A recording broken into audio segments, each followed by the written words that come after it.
Hai, Assalamualaikum warahmatullahi wabarakatuh. Nama saya Sabrina Devtasari dengan NIM 4525513 dari kelas 2C. Di video ini saya akan menjelaskan beberapa materi dari hasil praktikum oceanografi dengan cara yang singkat dan mudah dipahami. Walaupun kelihatannya cuma lihat laut aja, ternyata yang dipelajari banyak banget. Mulai dari peta, arus, gelombang, sampai software yang tampilannya bikin kepala ikut bergelombang. Di praktikum ini, kami belajar bagaimana cara mengetahui kondisi laut melalui pengamatan langsung dan juga melalui pengolahan data. Jadi, kita ke pantai itu bukan cuma buat foto-foto aja, tapi juga buat ngukur, hitung, dan kadang bingung sendiri lihat datanya. Oke, langsung aja kita masuk ke materi yang pertama. Peta dan GPS. Peta digunakan untuk menunjukkan lokasi pengamatan, sedangkan GPS digunakan untuk mengetahui titik koordinat secara akurat. Berdasarkan isinya dibagi menjadi dua, yaitu peta umum dan juga peta tematik. Peta umum menunjukkan kenampakan bumi secara umum, sedangkan peta tematik menunjukkan informasi tertentu, seperti peta kedalaman dan peta arus laut. Berdasarkan skalanya, ada peta berskala besar dan juga skala kecil. Peta berskala besar itu biasanya lebih detail, sedangkan peta berskala kecil itu mencakup wilayah tertentu yang lebih luas. Kedua, batimetri. Batimetri adalah pengukuran kedalaman laut untuk mengetahui bentuk dasar dari perairan tersebut. Pengukuran dilakukan menggunakan sonar atau gelombang suara. Dan hasil pengukuran biasanya dibuat menjadi peta kontur kedalaman laut. Warna terang menunjukkan daerah dangkal, sedangkan warna gelap menunjukkan daerah yang lebih dalam. Materi yang ketiga, sedimentasi dan juga kemiringan pantai.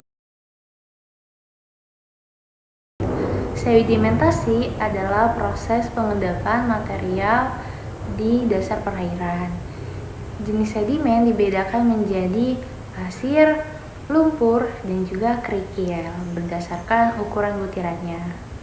Lalu, kemiringan pantai.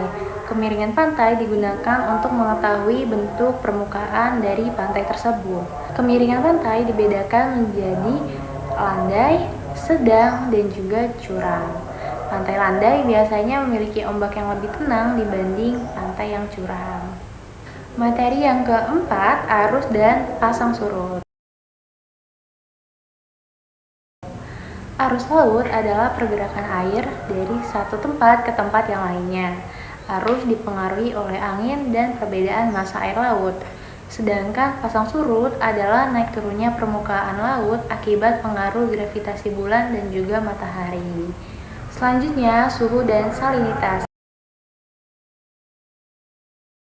Suhu menunjukkan tingkat panas air laut, sedangkan salinitas menunjukkan kadar garam dalam air laut. Salinitas laut dipengaruhi oleh penguapan, curah hujan, dan air sungai yang masuk ke dalam laut.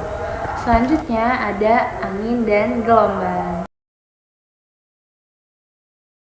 Angin adalah gerakan udara dari tekanan tinggi ke tekanan yang lebih rendah.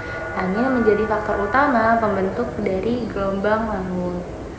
Biasanya semakin kuat angin tertiup, maka gelombang yang terbentuk juga akan semakin besar. Selanjutnya kita masuk ke materi yang menggunakan aplikasi software. Yang pertama itu ada Surfer. Surfer adalah software yang digunakan untuk mengolah data menjadi peta kontur dan juga visualisasi dari permukaan. Jadi, software Surfer ini membantu menampilkan data kedalaman laut dalam bentuk peta seperti ini. Selanjutnya ada ODV.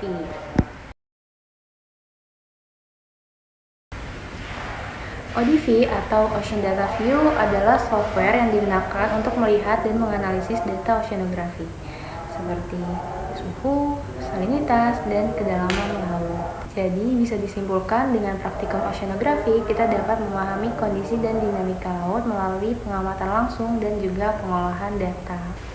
Sekian penjelasan saya mengenai materi oceanografi. Semoga di video ini bisa membantu kalian memahami materi yang sudah dipelajari.